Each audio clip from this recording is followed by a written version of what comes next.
జోహార్కి పరిష్కరించాలి భూ సమస్యలు, పరిష్కరించాలి భూ సమస్యలు, కల్పించాలి రైతులు పండించిన పంటలకు చట్టబద్ధమైన గిట్టుబాటు ధరలు, రైతులు పండించిన పంటలకు చట్టబద్ధమైన గిట్టుబాటు ధరలు, రైతులు పండించిన పంటలకు చట్టబద్ధమైన గిట్టుబాటు ధరలు, పోరాటంలో వీరులకి పరిష్కరించాలి భూ సమస్యలు, సమగ్ర భూ సర్వే, సాగుదారులందరికీ పట్టా పుస్తకాలు, సాగుదారులందరికీ పట్టా పాస్ పుస్తకాలు, సాగుదారులందరికీ పట్టాదారు పాస్ పుస్తకాలు.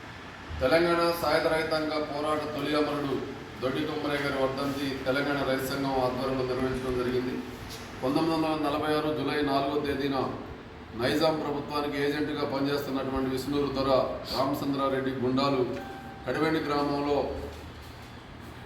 ప్రజా ప్రదర్శన జరుపుతున్నటువంటి ఆనాటి సంఘం ర్యాలీ మీద కాల్పులు జరిపి భయోత్పన్నాన్ని రేకెత్తించడం ద్వారా భూస్వామ్య వ్యవస్థకు వ్యతిరేకంగా తిరుగుబాటు జరగకూడదని చెప్పి కోరుకొని ఆనాడు భూస్వామ్య శక్తులు విష్ణూరు దొర మనుషులు గుండాలు పోలీసులు కాల్పులు జరిపితే ఆ కాల్పుల్లో దొడ్డి కొమ్మరయ్య యువకుడుగా ఉండి సరిపోవడం జరిగింది. ఆ సాయుధ రైతాంగ పోరాటం తొలి అమరుడుగా దొడ్డి కొమ్మరయ్య గారి చరిత్రలో ప్రసిద్ధిగాంచడం జరిగింది. కొమరయ్య గారి మరణానంతరమే మొత్తం తెలంగాణలో సాయుధ రైతాంగ పోరాట రూపకల్పన తీసుకుని కమ్యూనిస్ట్ పార్టీ నాయకత్వం ఆధ్వర్యంలో 1946 నుంచి 51 వరకు దాదాపుగా 5 సంవత్సరాల పాటు తెలంగాణ రైతాంగ సాయుధ పోరాటం జరిపి తెలంగాణ గడ్డ మీద 10 లక్షల ఎకరాల భూమి పంచడం, 4000 గ్రామాల్లో గ్రామ రాజ్యాలు ఏర్పాటు చేయడం, అదేవిధంగా దేశం మొత్తానికి కూడా దున్నేవానికి భూమి అనే నినాదం రావడానికి, భూ సమస్య పరిష్కారానికి కారణమైనటువంటి తెలంగాణ సాయుధ రైతాంగ పోరాటం భూమి అనేదాన్ని రాజకీయ ఎజెండా మీదకి, ప్రభుత్వ ఎజెండా మీదకి తీసుకొచ్చి భూ సంస్కరణలు అమలు చేయడానికి దోహదపడినటువంటి పోరాటం తెలంగాణ సాయుధ పోరాటం. ఆ పోరాటం స్ఫూర్తితోనే ఈ దేశంలో భూ సంస్కరణల చట్టం వచ్చి అటు కేరళలో, బెంగాల్లో, త్రిపురలో, తెలంగాణలో భూమి పంపకం జరిగింది. కొన్ని రాష్ట్రాల్లో ఇప్పటికీ ఉత్తరప్రదేశ్, బీహార్ ప్రాంతాల్లో భూ సమస్య చాలా జటిలంగా ఉంది. తెలంగాణ రాష్ట్రంలో కూడా భూ సమస్య ఉంది. ఆనాడు తెలంగాణ సాయుధ పోరాటం ద్వారా కౌలుదారులు 1952లో వచ్చినటువంటి నూతన ప్రభుత్వం 53లో ఏర్పడినటువంటి ఉమ్మడి ఆంధ్రప్రదేశ్ రాష్ట్రం కూడా కౌలుదారులకు హక్కులు కల్పిస్తూ చట్టం తీసుకొచ్చింది. ఆ చట్టం అమల్లో భాగంగానే భూస్వాములకు ఉన్నటువంటి భూములు కౌలు చేసినటువంటి వాళ్ళకి గుర్తింపిస్తూ పట్టాలు ఇస్తూ జారీ చేయడం జరిగింది.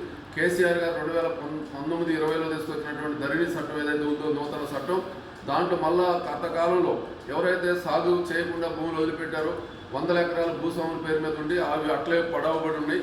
కానీ దున్నే వాళ్ళు పేదలు రైతుల చేతుల్లో ఉన్నాయి ఆ భూములు, కానీ వాళ్ళ పట్టా వాళ్ళ పేరు మీద ఉందని చెప్పి మళ్ళా సాగు రైతులకు పట్టాలు ఇవ్వకుండా ఈరోజు అన్యాయం చేసినటువంటి సందర్భం కూడా మనం చూస్తా ఉన్నాం. అందుకనే సాగు చేస్తున్నటువంటి అన్ని భూములు కూడా ప్రభుత్వం సర్వే చేసి ఎవరు ఏ భూమి సాగు చేస్తున్నారు, ఏ నెంబర్లో వాళ్ళకి రికార్డ్ చేయాల్సినటువంటి అవసరం, పట్టా పాస్ పుస్తకాలు ఇవ్వాల్సినటువంటి బాధ్యత నూతన ప్రభుత్వం మీద కూడా ఉంది.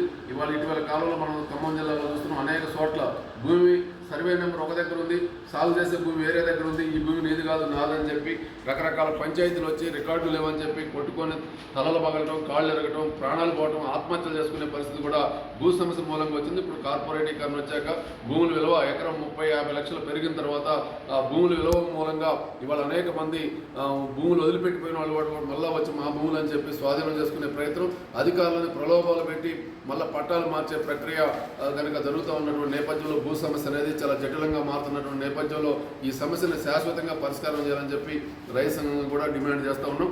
ఆ తెలంగాణ సాయుధ పోరాట అమరవీరుల స్ఫూర్తితో రైతాంగం పండించినటువంటి పంటలకు గిట్టుబాటు ధర కోసం, రైతాంగ సమస్యల పరిష్కారం కోసం కూడా పెద్ద ఎత్తున ఉద్యమం చేయాల్సినటువంటి అవసరం ఉందని చెప్పి ప్రజలందరూ, రైతులందరూ ఈ ఉద్యమాల్లో భాగస్వామ్యం కావాలని చెప్పి రైతు సంఘంగా విజ్ఞప్తి చేస్తూ ఉన్నాం.